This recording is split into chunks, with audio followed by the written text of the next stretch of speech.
Hola a todos, es un placer estar aquí para la Semana de la Ciencia y vengo en representación del Grupo BioRioja, que es un clúster de empresas y de grupos tecnológicos que trabajamos en biotecnología y también en el CIBIR, que es el centro en el que yo trabajo. Dadas la presente situación con la COVID, creía que lo mejor era presentar uno de los últimos estudios que hemos hecho sobre cómo funciona esta enfermedad, en concreto con respecto a un neurotransmisor que se llama CGRP, un estudio que se ha hecho con pacientes de aquí de Logroño y también con todas las técnicas de nuestros grupos. Creo que en los últimos tiempos hemos hecho todos una especie de máster sobre la COVID-19 y todos entendemos pues cómo funciona. Sabemos que está generada por un virus, que es un virus de una cadena de RNA. Desafortunadamente, a día de hoy no hay ningún tratamiento antivírico que sea eficaz. Lo único que podemos hacer es aplicar un control de los síntomas que en definitiva pues permiten sacar adelante a muchas de las personas enfermas. Y lo más importante hoy en día es la prevención, el llevar mascarillas, el evitar reuniones masivas, bueno, todo esto que ya sabemos, pero lógicamente está siendo uno de los problemas más importantes desde el punto de vista de salud de nuestra generación, y por ello es importante que conozcamos cuanto más mejor sobre el funcionamiento y la biología de la enfermedad para poder conseguir más información sobre cómo tratarla y cómo beneficiar a los pacientes. Una de las formas de estudiar la enfermedad es a través de las autopsias. Una vez que podamos mirar el aspecto del pulmón de las personas que han sufrido la enfermedad, podemos obtener muchísima información. Lógicamente, obtener una autopsia de una persona infectada por COVID-19 no es sencillo, ya que se requiere una serie de tecnologías especiales para evitar la transmisión de la enfermedad. Por ello, hemos tenido que recurrir a la colaboración con el Departamento de Patología de la Facultad de Medicina del Hospital Mount Sinai en Nueva York, que han sido quienes nos han proporcionado los tejidos de autopsias de pacientes. Bueno, en la imagen vemos aquí, en este panel, vemos el pulmón de una persona que murió por causas ajenas a COVID. De hecho, creo que se trata de un señor que murió por un infarto de miocardio y, por lo tanto, podemos decir que este es el aspecto que tiene un pulmón normal. Sin embargo, en este otro panel vemos el pulmón de una persona que falleció por COVID-19. Creo que no hay que tener mucho conocimiento de histología para ver que hay una diferencia impresionante entre los dos pulmones, ¿no? Aquí lo que vemos es, por ejemplo, un bronquiolo del pulmón normal y los espacios alveolares, que es donde se produce el intercambio entre el aire y los capilares sanguíneos que llevan la sangre. Podemos ver cómo el aspecto del pulmón infectado por COVID es muy distinto, Algunas de las cuestiones que aparecen ahí pues son un desprendimiento del epitelio, vemos cómo los vasos sanguíneos están obturados, tenemos tromboembolismo, bien, hay una gran cantidad de células inmunes infiltrando el pulmón, una cosa curiosa es que los neumocitos tipo 2, que son células que aparecen por el epitelio de los alveolos de forma individual, en el caso del COVID-19 sufren una hiperplasia. Podemos verlos aquí, como hay un montón de ellos todos juntos, y esto es una clara característica patológica de la enfermedad, que luego veremos que tiene su importancia, ¿no? Y también otra característica que vemos en estos pulmones es que hay una angiogénesis, es decir, una formación de vasos sanguíneos nuevos que no debería estar allí. Desde el punto de vista de nuestro grupo, nosotros trabajamos en angiogénesis y este es el aspecto que más nos llamó la atención. Por lo tanto, nos dedicamos a estudiar esto con un poquito más de interés, ¿no? Para ello, buscando la bibliografía, hay un artículo muy interesante que surgió en abril o mayo de este año, de Ackerman y colaboradores, que apareció publicado en la revista New England Journal of Medicine, y estos autores lo que hacían era estudiar los genes relacionados con la angiogénesis en personas normales, en personas que habían sufrido COVID-19 y en otras personas que habían tenido otra infección pulmonar, en este caso la gripe A. Y en este esquema lo que vemos son, en el centro, los genes que se mueven para arriba o para abajo, tanto en COVID como en gripe A, es decir, estos son genes que tienen que ver con infecciones pulmonares en general. Hay una serie de genes que son específicos de la gripe A, y lo que más nos interesaba son estos genes de aquí, que son una firma característica de los pulmones infectados por COVID-19. Estudiando esta lista de moléculas, nos llamó la atención una de ellas, que está aquí, RAMP1, que vemos que se eleva en los pacientes de COVID cuando lo comparamos con el resto de pacientes.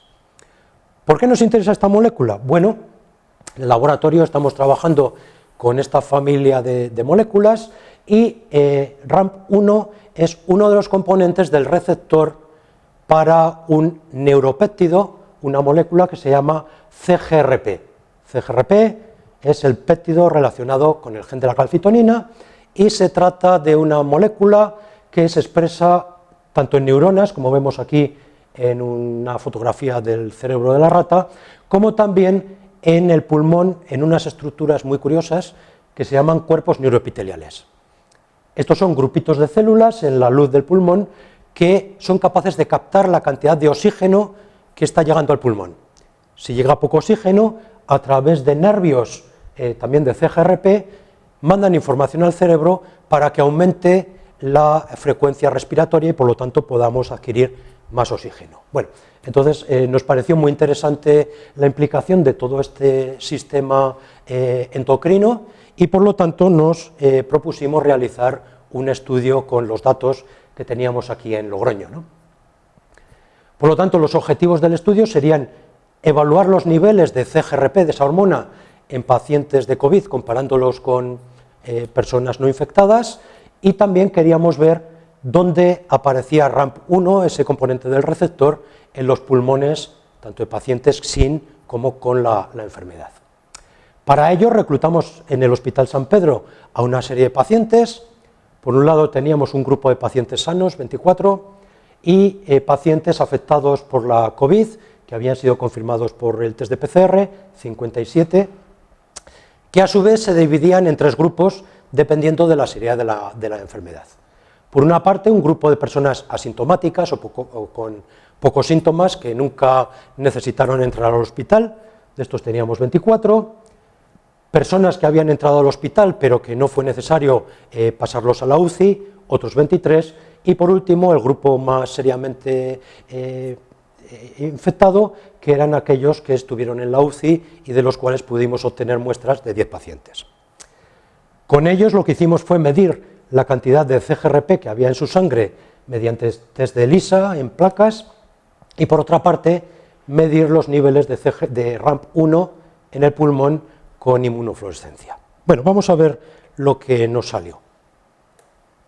En primer lugar, al analizar los resultados clínicos de los pacientes, pues si comparamos a los pacientes que entraron en el hospital con los que no entraron al hospital, lo que vemos es que los pacientes con mayor severidad de la enfermedad tendían a ser personas de mayor edad, algo que ya se sabe, personas que tenían factores de riesgos asociados, como puede ser hipertensión arterial o dislipidemia, es decir, tener más triglicéridos en la sangre, y también eran personas que estaban en tratamientos crónicos, como puede ser tratamientos para la hipertensión, antidiuréticos, antidepresivos, o también algo que nos llamó mucho la atención y que luego comentaremos, que estaban con inhibidores de la bomba de protones, es decir, con omeprazol y estos medicamentos contra la acidez del estómago, ¿no? Bueno, esto es algo que se conocía, pero que, bueno, quiere decir que nuestro grupo de pacientes representa pues, lo que se ha observado en todo el mundo con los pacientes de COVID, ¿no?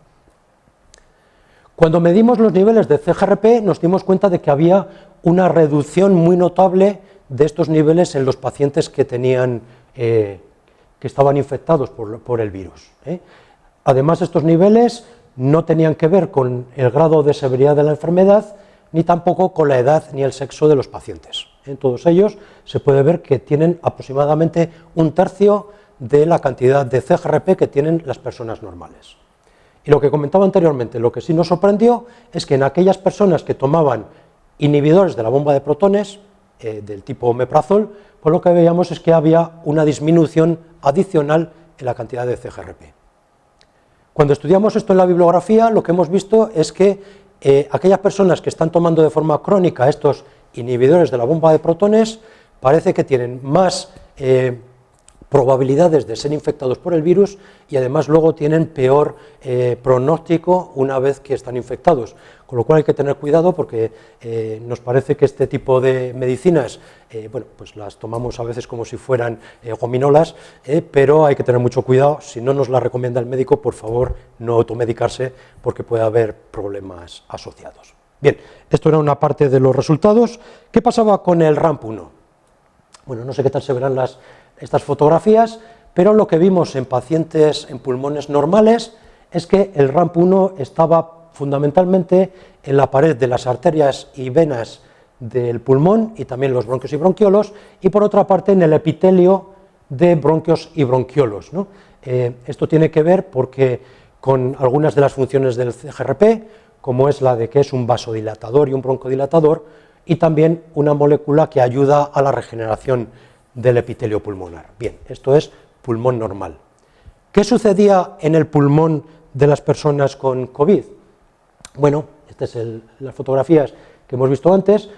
El RAMP1 sigue apareciendo también en las arterias y en las estructuras musculares del pulmón, en el epitelio de bronquios y bronquiolos, pero aquí había una estructura nueva que era, si recordáis, aquellas células hiperplásicas de los neumocitos tipo 2 que aparecían nuevas en estos pacientes, pues son también muy positivas para este receptor, para RAMP1, lo cual quiere decir que ese aumento que Ackermann y colaboradores observaban en su artículo probablemente se deba a la aparición de este nuevo tipo celular que no aparece en los pulmones normales, ¿no? Bien, bueno, cuando estudiamos todo esto, ¿a qué conclusiones llegamos? Pues fundamentalmente a que estos niveles más bajos de CGRP que vemos en los pacientes de COVID-19 son dañinos para la fisiología respiratoria de estos pacientes por varias razones. Por una parte, el CGRP es vasodilatador, con lo cual si tenemos menos niveles vamos a tener una situación de vasoconstricción. Esto va a aumentar la posibilidad de que haya trombos, que es una de las características típicas de COVID. CGRP es un factor angiogénico. Si reducimos sus niveles, la angiogénesis se va a descompensar en estos pulmones. El CGRP ayuda a reparar el epitelio. Si lo reducimos, esa reparación va a estar muy disminuida, con lo cual eso no va a ser bueno para los pacientes. El CGRP también limita la hiperactivación del sistema inmune. Todos sabemos que uno de los problemas de la COVID es esa tormenta de citoquinas que se produce a partir del día 8 o algo así. Es probablemente la que produce la muerte de la mayor parte de los pacientes que fallecen, ¿no? Bueno, el CGRP podría limitarlo, pero como hay menos, tenemos ahí un problema. Y también el CGRP limita la entrada de linfocitos al pulmón, con lo cual si no tenemos suficiente CGRP vamos a tener mayor linfopenia periférica. Bueno, por lo tanto, ¿qué hacer? Lo que nosotros proponemos es que lo que habría que hacer era revertir los niveles de CGRP en las personas infectadas por COVID. ¿Esto cómo se hace? Bueno, pues simplemente podemos infundirlo, como se hace con un montón de medicamentos en el hospital de día, directamente con el péptido sintético, ya que es un péptido pequeño que se puede sintetizar en el laboratorio, pero también hay análogos estructurales que se pueden utilizar, o incluso hay estudios en los cuales se ha hecho transferencia genética para que sea el propio organismo el que genere más CGRP. Bien, todo esto es algo en lo que estamos trabajando actualmente y que nos gustaría en algún momento poder hacer un ensayo clínico para poder demostrarlo, pero bueno, esto pertenece al futuro. En definitiva, me gustaría terminar con una serie de agradecimientos, primero y sobre todo a nuestros pacientes, que son los que de manera desinteresada pues nos han permitido utilizar sus muestras. Es un estudio que se ha hecho en el grupo de angiogénesis del CIBIR, también en los grupos de enfermedades infecciosas del CIBIR y del Hospital San Pedro, y como decía antes, con la colaboración del Departamento de Patología del Mount Sinai en Nueva York. Este trabajo lo hemos enviado como un preprint a Medical Archives, y aquí está, bueno, pues los autores, el título y el DOI de esta publicación. Actualmente está en otra revista, pasando la revisión por pares, y bueno, pues también agradecer pues a todas nuestras fuentes de financiación que lógicamente nos ayudan a hacer este tipo de experimentos. Muchas gracias a todos y espero que poco a poco vayamos saliendo de este problema de COVID y nos podamos dar un abrazo en breve. Muchas gracias.